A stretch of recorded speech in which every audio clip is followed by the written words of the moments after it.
Пан Федоров, якого ти декілька разів вже сьогодні згадував, вже остаточно екс-міністр, призначений Хмара. Він мені нагадав один старий анекдот. Він вийшов і закликав всі на вибори. Тож, поки він був на посаді, вибори були не потрібні. Поки йому там були сподівання, що він отримає посаду, вибори були не потрібні, він не помічав нічого, і от все було добре. А тут, як пам'ятаєш, в тому анекдоті, коли народилась дитина, і вона не розмовляла. І батьки там до 7 років знали, що дитина, мовчить, не розмовляє, німа. Так, було неприємно, але жили з цим. І любили все одне ж. А тут дитина їсть борщ і каже: борщ не посолений. А, ти що, розмовляєш? Так, каже він, розмовляє. А чому ж мовчав до цього? А все було нормально до цього. І от що було все нормально на посаді, а як тільки зняли з посади, вже ненормально. Я чому запитую? Тому що зараз ЗМІ почали писати, посилаючись на британську Guardian, Федоров розглядає можливість полетіти до Сполучених Штатів, щоб отримати підтримку для себе і своєї ідеї провести вибори. Федоров не розглядає, Guardian про це не пише, бажання приєднатися до Збройних сил України. До речі, ти не знаєш з того Кабміну, який пішов в відставку, хто там приєднався? Може, ти чув про це? До Збройних сил? Бо кажуть, що Федоров зразу, як тільки позбавився цієї посади, зразу отримав бронювання. Неймовірний результат, фантастичний, чудовий просто. І приклад для всіх інших. Але, скажи мені, будь ласка, от ця історія з Федоровим, вона що демонструє в першу чергу українцям? І що вона демонструє нашим партнерам? В цій історії з Федором є низка факторів. Коли коментувати його дії і його плани, це помилка, так. В нашій країні є низка лідерів, які вважають, що підтримка Заходу може вирішити ключове питання на виборах чи допомогти серйозно у перемозі. Це ілюзія. Голосують українські громадяни.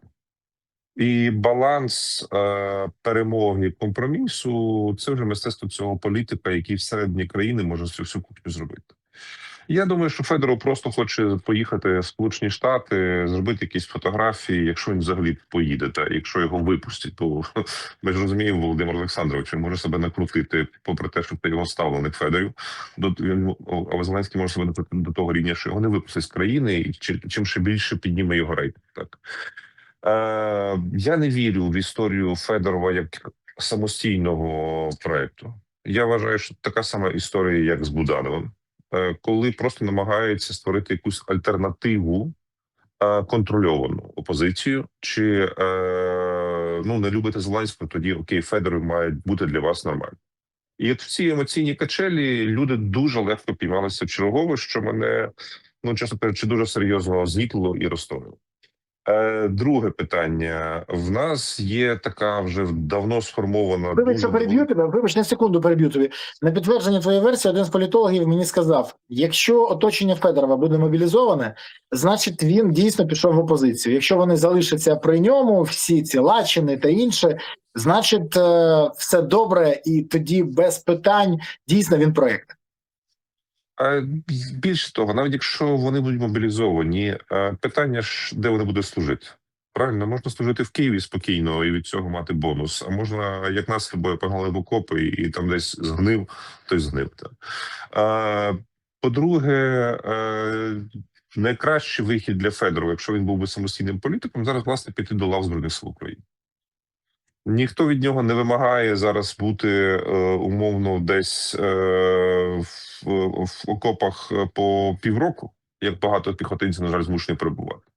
Але він в формі, це був би умовно такий Елвіс Преслі, який пішов до війська. Він цього не зробить. Як він зробив дійсно? Він же не може підписати свій контракт, який він і розробив. Чудовий контракт, він же пропонував його. Безумовно, але у нас же, ти бачиш, блискучих теоретиків, як правильно служити в війську, є дуже багато. І Кулеба розповідає, і Чернишов, ну такий хлопець здоровий, міг би там разом з цим лисим з 95-го кварталу снаряди подавати аж бігом. Але, на жаль, жоден дійсно з високопосадовців Зеленського, в яких він звільняє пачками з 20-го року, в лавах Збройних сил не опинився. От і все, що можна говорити про цю владу, про її цінності і про її критерії, як вони все вибудовують.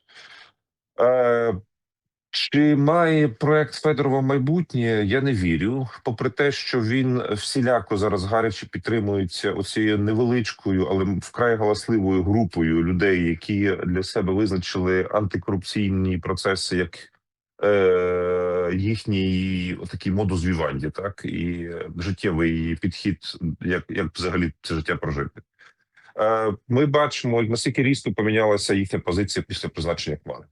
От буквально що за добу до призначення гострі гасла, запальні промови, відео, що нікого крім Федорова на позиції міністра оборони бути не може. Призначають Хмару. Ну, типу, окей, ну вітаємо Хмару. Ну, слава Богу, що вистачило мудрості не писати гидоsti всілякі на адресу нового бойового офіцера. Зараз же цивільного.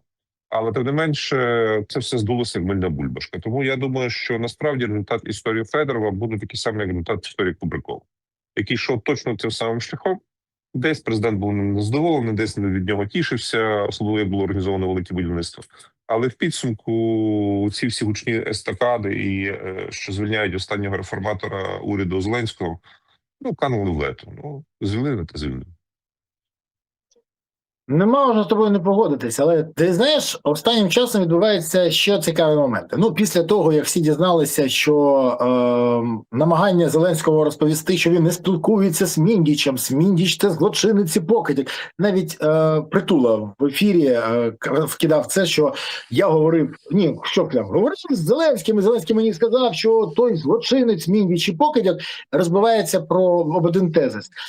Мудро, нормально спілкується з Міндічем, ба більше того, називають його, як там, біженець ізраїльський. Ласкаво так. І вона заступниця голови Офісу президента. Без дозволу голови і президента вона не може з нею спілкуватися. Скажімо так, ні, навіть не голови, без дозволу президента. Ба більше того, він їй каже, заберіть у нас Сенсбанк, тож, значить, він і досі контролює Сенсбанк.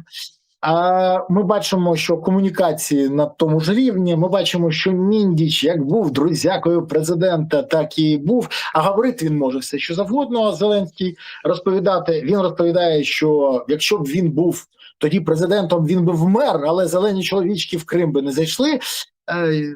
Що там з Маріуполем, що було з Херсоном, що з іншим, що з Бучі було, ну да. Тому розповідати може все, що завгодно. Так от, попри це, комунікації з Міндічем і далі. Тож, всі припущення, що там, де Міндіч і Ферпоінт, там є і Зеленський, мають підґрунтя. Але шкода від Міндіча до сьогодні б'є по Україні. Він шкодить Україні далі. Народний депутат від «Слуги народу» Нагорняк констатує, що через Міндіч-гейт тільки гуманітарних поставок енергообладнання для України безкоштовних зірвалась. Він каже, нам сказали, у вас є поважні люди, дзвонить до них, вони точно мають можливості придбати не один трансформатор. Тож, те, що Україна сьогодні, напередодні страшної важкої зими, залишається без цих трансформаторів, це заслуга друзяки Зеленського і корупційного скандалу, до якого має відношення Вова, для якого будують будинок в династії. Хто той Вова? Ну це клята невизначеність, не дає жити. Це страшна ситуація. Може, до речі, Служба безпеки України допоможе Володимиру Олександровичу Зеленському дізнатися, чи же цей будинок біля будинку Єрмака, Міндіча і Чернишова. Але потрібно ще й запитати, а чому українська енергетика взагалі опинилася в такому вразливому стані? Де ті багаторівневі системи захисту енергооб'єктів, про які нам роками розповідали? Чому план стійкості Зеленського не спрацював? Він же піарив його, на нього ж гроші були виділені. Історія, коли гроші Київ знайшов, передав міністерству Кабміну, а Кабмін їх не витратив і просто повернув і каже, ну ви самі впорайтесь. Це страшна історія. Скажи мені, будь ласка, це історія некомпетентності Це історія неспроможності, чи це щось більше? Бо я ж бачу, що відбувається. Коли змінили Кабмін, хотіли на новий Кабмін зараз повісити, сказати, бачите, от ці не встигли, а ці не змогли, бо не вистачило часу.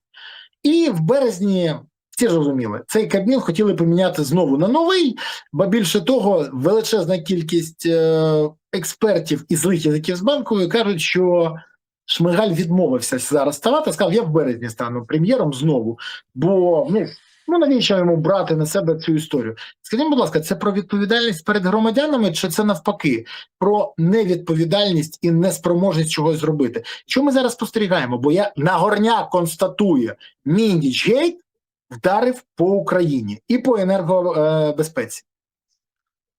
Друже, я вважаю, що основне, що й лежить в базі діяльності цієї влади, це байдужість. От їм, як колись Лисий виходив був в стадіоні з цією, там, що там в нього був, якась чи майка, чи світшот, пох і уй, не було написано. Оце їм абсолютно байдуже. Вони не переймаються. Бо навіть якщо ти тупий до безмежності, або навіть корумпований до безмежності, але ти хочеш щось зробити, чи тебе щось болить, чи ти хочеш далі грабувати і розумієш, що зараз все може закінчитися, що ти робиш? Ти набираєш якісну команду людей, які здатні вирулити в цій ситуації, сформувати якісь бачення, досягти його імплементації і далі рухатися вперед цією країною. Цього ж немає, бо їм байдуже. Їм байдуже, що буде з державою. З державою, яку вони кинули в вир війни абсолютно не готовою, яку вони хотіли неодноразово здати. І я переконаний, що такі плани багато хто оточує Зеленського досі виношує. Зараз ці ситуації, вони перебувають просто в стадії такої, тотального грабунку. Так, окремі їхні бійці там падають, окремим бійцям висовуються звинувачення, якісь відкриваються кримінальні провадження. Але, вірити в те, що в нас Штілерман, власник Фаєрпойнту, чи в нас Міндіч, реально злочинний організатор, такий Моріарті, який без жодної підтримки сам це все зробив, просто користуючись добрими стосунками з президентом, який ні сном, ні духом про це все не віддав. Це навіть не наївно, це смішно. Бенефіціар всіх цих схем є єдиний. Це наш такий сучасний Форест Гамп. Але, чи він захоче втекти? Він точно не захоче втекти, бо він захоче жити після цього. У нього плани трошки інші. І треба розуміти, що він дійсно перетворює країну в Росію. Ту Росію, з якою ми боремося. Я би не хотів мати найгіршу ситуацію, що ми переможемо в війні зовнішній і програємо в війні внутрішній. Бо цей ризик так само є дуже високий. Дивись, а для того, щоб вистояти або перемогти ворога, треба щось робити. У Зеленського традиційний план нам би день простояти і нічку протриматися.